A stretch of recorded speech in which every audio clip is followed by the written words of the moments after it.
yaitu ini adalah semacam persiapan Republik sedang hamil tua, isu hantu komunis diucapkan di situ. Lalu dikaitkan lagi dengan, ya kan memang dari awal ada semacam persekusi terhadap ulama itu. Ada surplus kebenaran di pihak penguasa untuk meyakinkan bahwa hanya kami yang Pancasila, yang lain adalah berbahaya itu. Jadi kalau disebut ada orang gila, semua manusia itu punya potensi untuk jadi gila.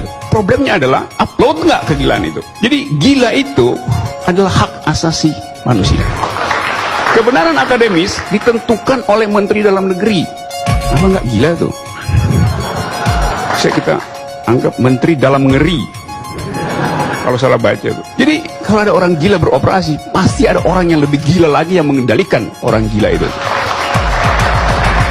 Oh, tidak bikin infrastruktur, memang dia belum bikin. Gagal di dalam membela lingkungan, memang dia tidak lakukan. Karena dia belum punya power untuk mendelegasikan idenya tentang kekuasaan ke dalam birokrasi. Power tends to corrupt, absolute power corrupt absolutely. Karena itu demokrasi memberi fasilitas untuk pergantian kekuasaan melalui kompetisi politik.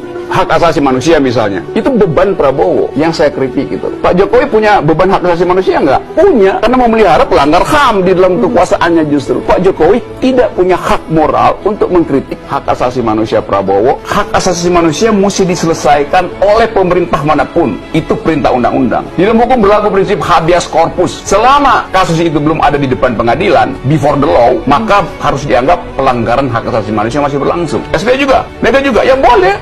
Terus sampai ke belakang, Majapahit segala macam. Presiden Jokowi tidak boleh secara etis menuduh itu pelanggaran HAM. Karena justru tugas dia untuk mengadili melalui pengadilan yang bersih dan tidak dia. Asbabun nusul dari korupsi adalah politik. Korupsi dalam format Bhinneka Tunggal Ika. Maka seharusnya bukan sekedar pada Novanto, karena jaket warna orange itu kan sebetulnya campuran antara warna kuning dan warna merah, baru disebut orange itu.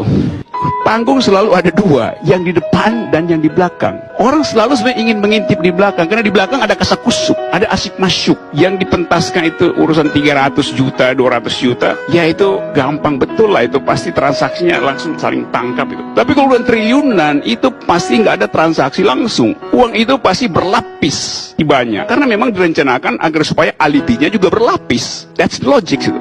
Jadi, saudara Novanto keahliannya itu tunggal, yaitu mengatur transaksi politik. Di dalam kepalanya itu ada skema besar yang akan dia cicil sambil menunggu situasi politik. Armada itu harus dipimpin oleh presiden, kepala negara. Mungkin sekarang presiden kecapean sehingga Setia Novanto ambil alih kemudi sementara.